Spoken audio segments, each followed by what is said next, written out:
يا مساء الخير وصباح الخير اخواتي، بقى ازيكم عاملين ايه؟ قبل ما نبدا الحلقه ما تنسوش كده تصلوا على النبي. الوقت اتطلب مني ميلك تشيك شوكولاته، تعالى ما نعمله بايس كريم الفانيليا. جبنا الخلاط بتاعنا وحطينا 3 بيضات ايس كريم فانيليا واي نوع ايس كريم فانيليا، وهنحط كده معلقتين من النسكويك او الكاكاو اللي موجود عندنا في البيت. تمام قوي.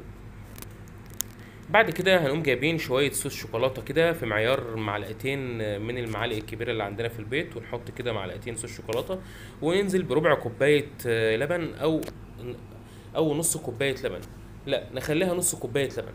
نص كوبايه لبن على المشروب دوت عشان يدينا القوام المظبوط للميلك تشيك شوكولاته. ميلك تشيك شوكولاته بيطلب منا على طول، الصغيرين والكبار بيحبوه، حاجه كده عظمه قوي يعني. بعد ما ضربناه سيبناه يضرب لمده 5 6 ثواني، ما نكترش عشان ما يحلش معانا، لان الميلك تشيك بيبقى القوام بتاعه لازم يكون تقيل شويه، فاحنا عاوزين نحافظ على القوام ده وما نكترش، يعني ما نضربوش كتير في الخلاط علشان يدينا القوام المظبوط اللي انتوا هتشوفوه ده. طبعا نازل تقيل اهوت، وهو ده المطلوب قوي. ميلك تشيك شوكولاته حاجه كده عظمه قوي.